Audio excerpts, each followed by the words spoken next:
Bien-aimés dans le Christ, nous continuons notre cheminement avec le ressuscité et qui nous invite à nous tourner vers lui, mettre notre confiance dans son amour, dans ce qu'il est pour nous comme Dieu fait homme, Dieu avec nous, Dieu qui partage notre quotidien.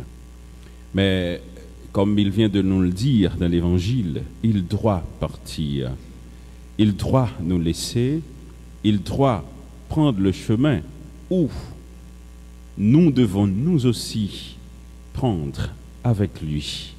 Parce qu'il nous l'a dit, je suis le chemin, la vérité et la vie. On va regarder rapidement ce qui se dit dans la première lecture. Et ça nous s'entendait dans le premier mot sur la Bible là, les chita sous deux bagailles. Et que, ou même avec moi chrétien, moi invité nous expérimenter dans la vie. D'abord, la confiance dans le Seigneur et la prière. Quand on est confiant et quand on s'appuie sur Dieu, plus rien ne nous fait peur. C'est très important, chrétien. Ou alors compter sur bon Dieu, rien pas ébranlé, rien pas capable de faire peur. Et pour quelle que soit la situation, Dieu, il ouvrira, sincèrement, il ouvrira pour vous un chemin, une porte. Quel que soit côté où tu as fait, mais on travers, bon Dieu a mis moun qui comptait sur lui dehors. Pas jamais oublier ça. Mais toujours est-il que, nous fait bon Dieu confiance. Et c'est ce qui nous manque le plus souvent, la confiance. Le chrétien doit toujours avoir confiance en Dieu. C'est exactement l'expérience que Paul et Silas ont fait dans la prison côté Otéa. Et ils savaient que c'est la prière et la confiance en Dieu qui libèrent. Est-ce que vous croyez que dans notre situation d'aujourd'hui, seule la confiance dans le Seigneur et la prière capable de mettre dehors dans sa nier là? C'est pour cela que je le dis tantôt et j'aimerais bien le redire encore ce matin. Je le dis, la délivrance de notre chère patrie, ça vient des chrétiens d'abord. Il faudrait que le chrétien sait ce qu'il est en réalité. Ce que vous êtes pour Dieu, pour vous-même et pour le peuple de Dieu.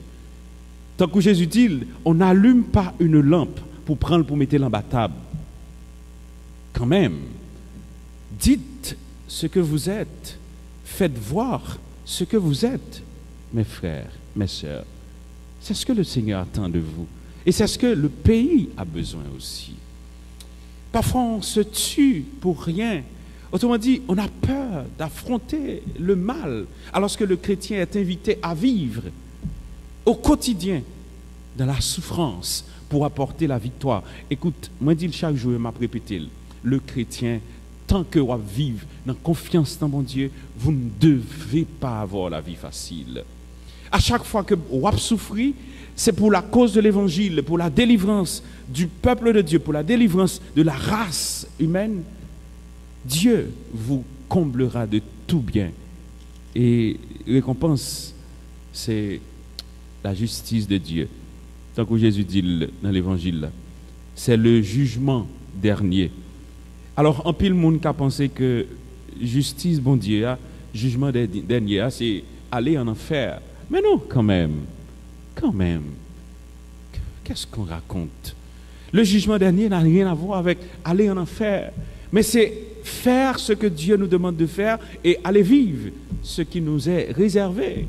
Voilà le jugement dernier. Venez les bénis de mon Père, dit Jésus.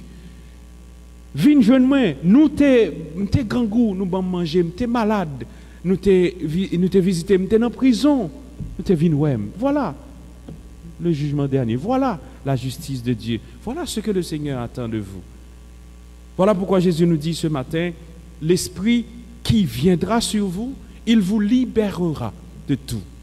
Il vous libérera de tout ce qui vous entrave, mais aussi il vous éclairera sur ce qui est Dieu, ce qui est la vérité et ce qui est bon. Je m'en vais maintenant auprès de celui qui m'a envoyé, dit Jésus. Et aucun de vous ne me demande où vas-tu. Parce que, écoute, c'est un petit peu inquiétant quand la force est là. Jésus est la force. Jésus est la puissance des disciples.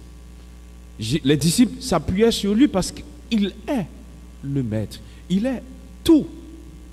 Et c'est ce qu'on dit à chaque fois qu'on vient à l'église. Jésus, vous c'est tout pour moi. Sous vous, moi, laguer tout moi-même. Mais en vous appuyant sur Dieu, est-ce que nous savons que Dieu peut nous libérer des tristesses, de toute calamité, souffrance, mal n'a pas duré. Le défenseur qui est là, c'est l'Esprit qui nous accompagne. L'Esprit nous dictera qui ça qui est bon pour nous, qui ça qui fait nous arriver joindre, qui poser. Non mais bon Dieu, tout bon vrai.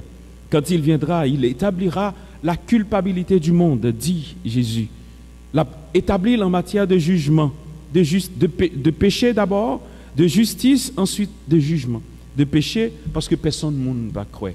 Alors laissez-moi dire nos bagailles. Qu'est-ce qui m'empêche de croire que Dieu est ma force? Quand on a chanté Dieu, tu es ma force, ma consolation.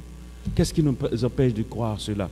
Maintenant, si nous savons qu'il est la force, pourquoi ne pas nous appuyer sur lui? C'est la première chose. La deuxième, qu'est-ce qui nous empêche de croire que la justice vient de Dieu? À quoi bon de chercher à se faire justice?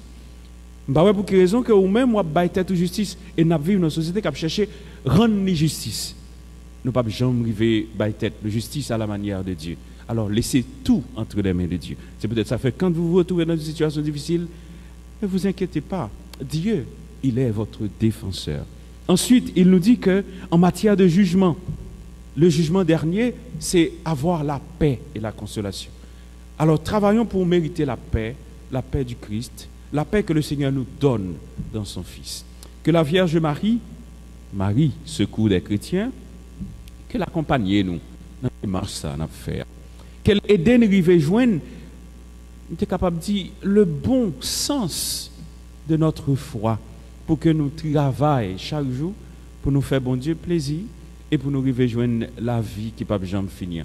Et puis après ça, tant qu'on nous dit, nous avons privé travail pour la communauté côté nous vivre là, capable de bâtir sur un main avec la justice.